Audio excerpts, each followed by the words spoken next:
Hey, what's up, everybody? So today I want to take a look at a clip from ESPN yesterday. Dan Orlovsky talks on NFL Live, and he gives his thoughts about what Matt LaFleur has been doing with his Packers offense. So I want to react to this real quick. If you guys are new here, I put out Packers content nearly every day.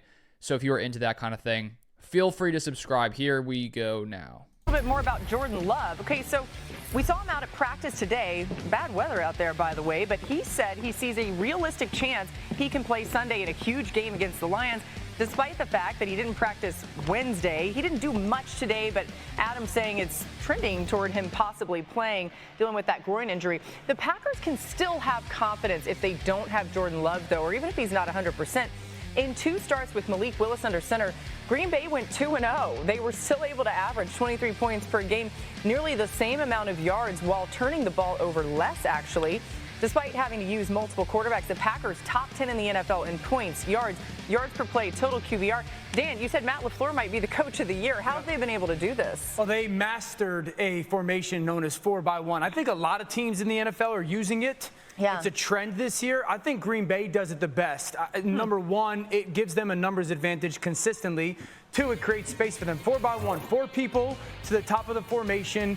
When they bring the back across, you leave 3 defenders up top. Now I have 5-on-5. So there's a 4-by-1 where they can run it back to that one-man side, which is known as the weak side. 4-by-1, you get that again. Now those 4 people pull 5 defenders up top. I create a ton of space to throw weak in the slant backside. So I have the weak side run game. I have the weak side pass game. Again, 4-by-1, 4 up top. Now I'm going to have a strong side run game. 2 defenders get stuck backside. I've got 3-on-3 front side. That's all we're trying to do offensively is make the numbers even. Weak side run, weak side pass. Strong side run. How about strong side pass? 4-by-1 on top. You pull the backer front side out. The backside backer is responsible. I've created a vacant space in the middle of the field, and there's another completion. I think the thing that gets lost in all of that is so easy and simple to operate.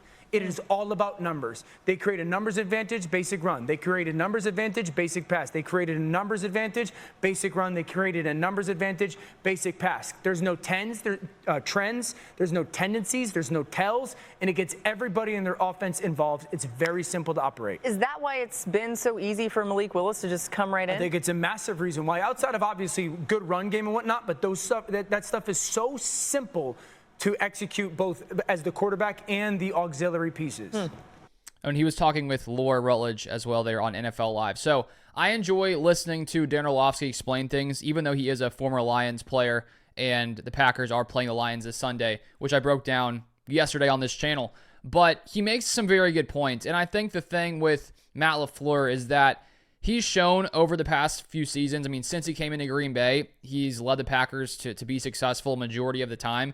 And I know when he came in back in 2019 and after the first few seasons, when we were getting near the point where we didn't know how long Aaron Rodgers was going to be in Green Bay, and then finally when Rodgers ends up getting traded, the question becomes, okay, was LaFleur a product of Aaron Rodgers, having a future Hall of Famer, one of the most talented quarterbacks of all time, or was Matt LaFleur a really big part of it? And I thought always that LaFleur, contributed to what the success the Packers had on offense. I didn't think all of it was Aaron Rodgers, but it's hard to know when you have a guy like Rodgers playing quarterback because, lots of these top-tier quarterbacks can carry some coaches who are good enough with them playing in that system. And so when Jordan Love came in, we were going to get a really good idea of, how much was it Matt LaFleur, how much was it Aaron Rodgers. And of course, you need to have a good quarterback for your scheme to operate well. You can't have a terrible quarterback, even with a very good, play caller.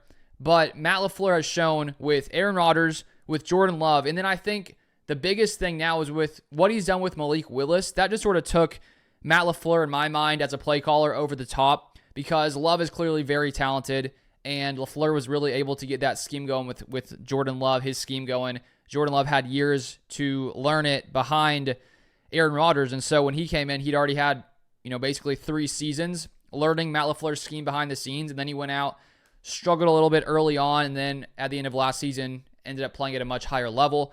But then to see what Matt LaFleur has done with Malik Willis in 2 games, that first game when the Packers ran for around 260 yards, that was just pure domination, pure nearly perfect play calling in the first half with those misdirections, the motions to set up the different, running, creating huge running holes in the offensive game plan there. And so that's why it's been so incredible to see what Matt LaFleur has done with Malik Willis. And Malik Willis also deserves a ton of credit. But, I mean, how many offensive play callers are doing what Matt LaFleur is doing these days, with the Packers? And I feel like if Matt LaFleur was with the Cowboys, that offense would operate at a much higher level.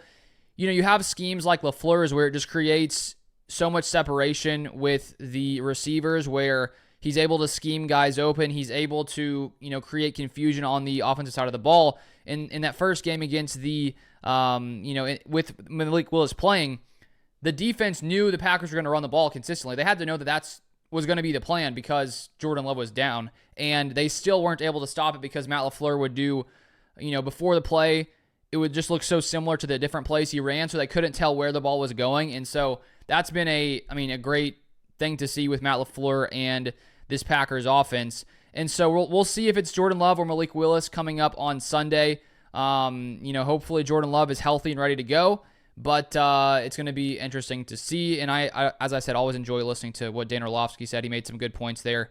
And the way that Matt LaFleur really schemes things open for this offense and creates good matchups and good situations for the Packers. But if you want more Packers content, feel free to subscribe down below. You can follow me on Twitter at LukeBeller3, and I'll see you guys next time.